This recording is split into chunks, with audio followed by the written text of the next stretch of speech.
Hello everyone. In this video I'm going to demonstrate how I get my AR pistol or AR rifles California compliant while being able to maintain proper functionality such as clearing malfunctions.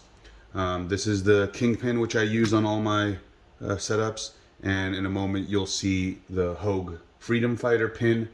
If you're watching this video, you're probably wondering, am I doing it right?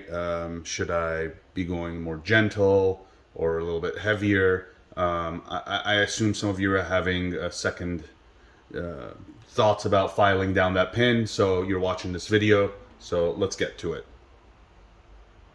Okay, so I went ahead and separated the upper from the lower, so you can see the Hogue Freedom Fighter is exposed. It's basically, I'm assuming if you're watching this video you know what it is, but it's basically a pin that when the upper and the lower are assembled together, it pushes down against the mil-spec magazine release, and it doesn't allow it to be depressed. So if I push this pin down, I cannot push this button in. And it's a very basic mechanism, but it works very well in keeping the California compliant, but also making it look fairly mil-spec. So I like that about it. I did notice in my previous video, you guys are a little bit concerned about the angle. This is obviously, if you follow the instructions, you will be drilling into your lower receiver at an angle. I didn't really pay much attention to it when I was sanding it down. I just tried to sand it down very little bit at a time, then then what I did is I kept putting the gun back together and making sure that while the gun was assembled, that it was still functioning as a California compliant mechanism. Because if you file this down too low, then it won't push down and this will be useless. So if you do that, I believe each Hogue kit comes with 3. They're not very expensive, so you can just mess with it a little bit. If you mess up once, don't do it again. Also, while we're here and talking about messing up, I'll let you know that I actually broke my bit, the one that has the stopper on it that tells you how far to drill down. And so I try to wing it. Don't do that, guys.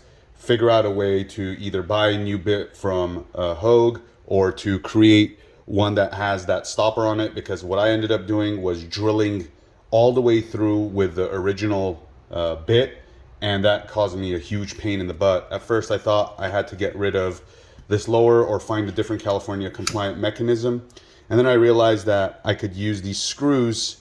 As long as I tapped all the way through, I could use these screws to stop the pin from falling out from the bottom. So that's what I did with this second one. This is actually my third one that I've done. So if you do mess up, there is hope. I hope no one does that. If you're watching this video, be gentle while doing the drilling process. If for some reason, which I have heard happens, that bit breaks, just order a new one or create a new one. It's not impossible to create. Or if you're not that savvy, just buy a new one. Take it slow. If you do drill all the way through with the original bit, you can tap all the way through and put 2 of these. The stopper that you screw in on the top, you can also screw in on the bottom. Now, if you are in this position and you are still wanting to use the Hogue Freedom Fighter pin as your California compliance, please use Loctite on these, and just make sure you have it before you do Loctite, make sure it's all functioning the way you want it to do, then put the Loctite on, then screw it down. I also had an issue with that where I didn't Loctite these, and because there's now 2 moving parts on this, it sort of compressed it, and this pin became stuck in the up position while I had ammunition in the round, and I couldn't release a magazine. It was a nightmare. I was able to MacGyver my way out of that one, but I don't recommend that for anyone who is just trying to do this pain-free. Go slow, do it proper, don't try to cut corners, and you won't end up in that kind of predicament. If you do, you can leave comments on the bottom, and I will walk you through what I did to sort of rectify that huge mistake I did. But I'm hoping the only issue people are having for this video is just maybe fear of filing this pin down. I will tell you, I don't think there's a big deal with filing this down as low as you think you should be able to get it without messing up the functionality of it. So be smart, check it a few times, take it slow. I will show you what I'm using. Originally, I had borrowed my cousin's precision filing set and it had some diamond rating on it and stuff. I just went out and purchased this cheapy one just because I was at the store. I got this from an auto body store. Any filing, precision filing tool will work. And I just sort of hold my fingers and sort of file back and forth. Now, you can use some sort of masking tape or painter's tape to tape this up. I don't like the tape around it just because it's doesn't stick well and it's funky, but if you want to be extra careful with your weapon, I have no problem with you taping it up.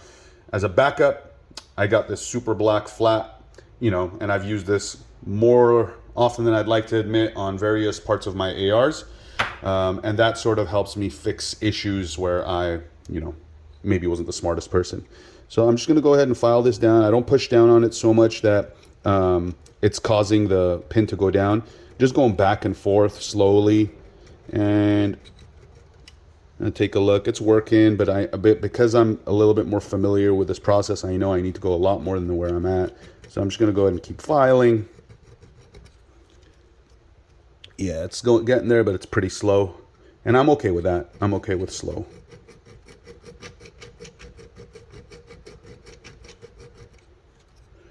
So we're just going to keep doing that. If you're not sure, you can always take a look pull it out. You can take a look at it sideways. Of course, I can see that it's being filed down. However, that probably still looks pretty high to me. I want it a little bit lower than that. And again, if you've never done this before, please don't just watch what I'm doing. Pick up your gun, assemble it, make sure the weapon's still working. There's no rush to this. You do it one time right, and you're going to be happy. If you mess up like I did on a previous step, it's going to be, a headache.